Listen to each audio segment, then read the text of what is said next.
Hey guys, it's me Arthur, and you're watching How to Draw Creepy Creatures. Now, this next one, was supposed to be a follow-up of the Candy Lady, but I filmed a whole painting episode on how to do her, but my stupid camera deleted it. So I spent a week trying to recover it. I worked on some other projects while I was in the middle of it, but I just thought, okay, you get the gist of it.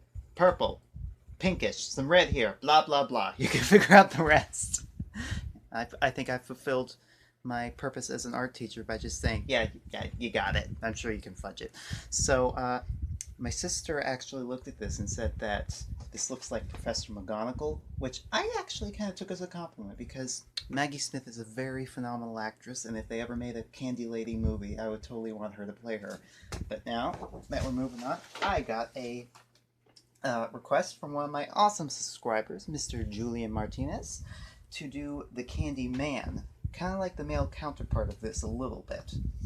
Now, into some background story, the term Candyman is most commonly associated with the 1992 film about a spectral slave who was killed with bees, and his hand was cut off. Well, in the movie, that's how it is, and he has a rusty hook, and if you say his name 5 times in front of a mirror, he'll appear. There's a lot of Bloody Mary influences in the story.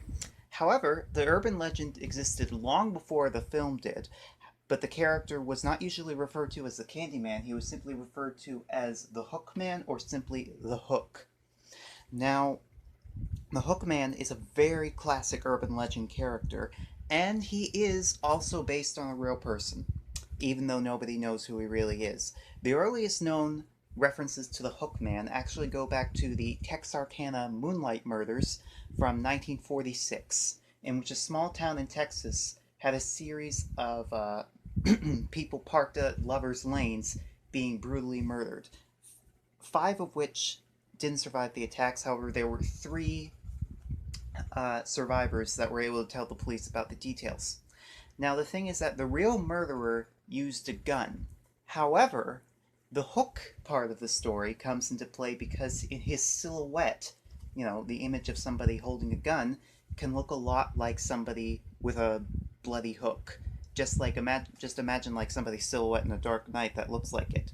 And so after media sensation and some confusion, that's where the hook element comes into the story. Interestingly, the killer also wore a cloth mask, and that influenced a lot of horror movies afterward because characters like Jason, Leatherface, even the Joker to some degree, all like the white face or the white face paint or the white mask was influenced by those real life murders to some degree or another. Now, usually I try to keep the show kind of clean and everything and not too distasteful, so I don't go into true crime too much. However, because this is tied into the legend, I think it's important that you guys know about this, and it's very interesting. I wouldn't suggest looking it up because there's some very shocking details that are not child-friendly. But that is the origin of the Hookman and ultimately the Candyman legend. So, without further ado, let's get into it. We're going to start as usual, guys, by just drawing the basic skeletal structure.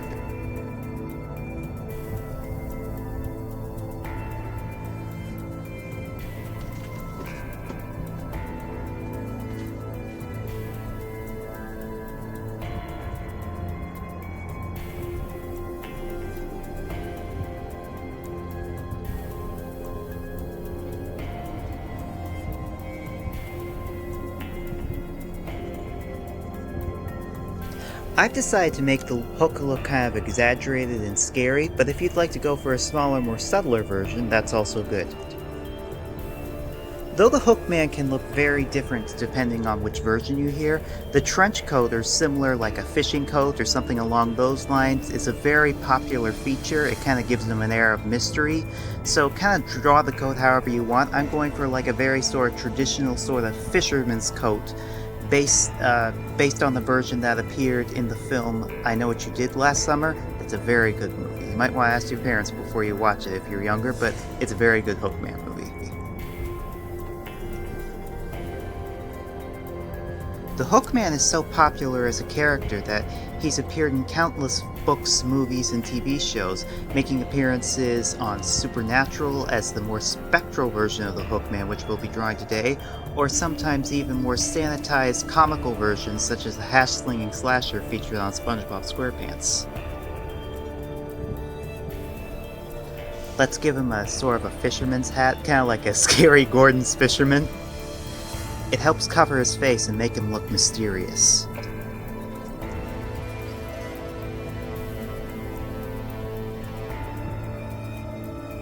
Some social psychologists have speculated that the reason that this legend has survived for such a long time and has managed to evolve and transform with our culture, even staying relevant to this day, has to do with society's cultural distrust of physically disabled people, that the Hook somehow embodies this in some way. I don't know if this is true. I mean, it certainly sounds a little bit bleak and prejudicial, but it does make sense because as a society we do tend to mistrust people who look different than us, even if they have a physical disadvantage to us. It's food for thought and certainly something to think about when you look at urban legends of this type, particularly involving people who lose limbs.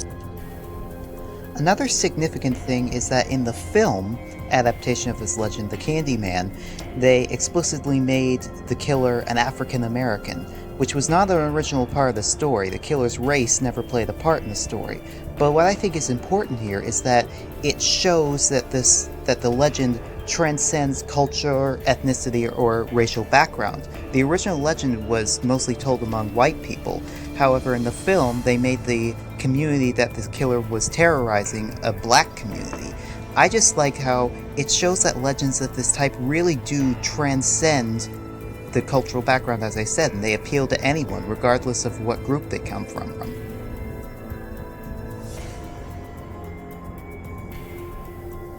Let's make the straps of his coat blowing in the wind. Looks very dramatic and cool.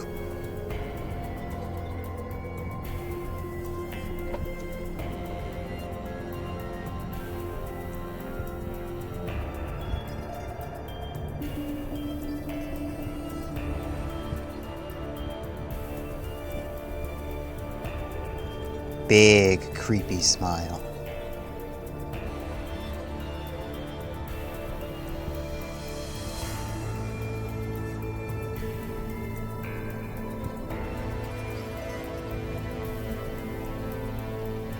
Maybe throw in some bandages like he has the hook tied on and draw some bees. Now let's add some honey dripping from the folds of his coat, like as kind of a reference to the honey that was featured in the movie. Alright, and now we got the basic sketch for the Candyman. Next time, hopefully, my camera permitting, I'll be able to show you guys how to paint it. We're going to go for some very dark colors. It's going to look spooky. Now, like, share, and subscribe, you guys. Thank you so much for watching. If you have any suggestions, like Julian, or if you have questions or comments about the show, just leave it in the comments. I'll be sure to get back to you. Also, my email address and the link to my Patreon channel, Patreon page, I'm talking too fast, I've had too much coffee, as you might have guessed, are in the description. And also, I recently started another show called Fright Lore, which I cover urban legends such as this, and I give you a little bit of information about their background, and I tell them to you. It's a horror narration, so if you're interested in this subject, get into that, because there's going to be more episodes of it. And I will see you all you guys next time. And anybody who finished a lesson on the show and like to finish off your artwork, you can send it to me. As long as you give me your permission, I'll show off my show with your name so that everybody knows that you did it. Thanks so much for watching, you guys, and goodbye.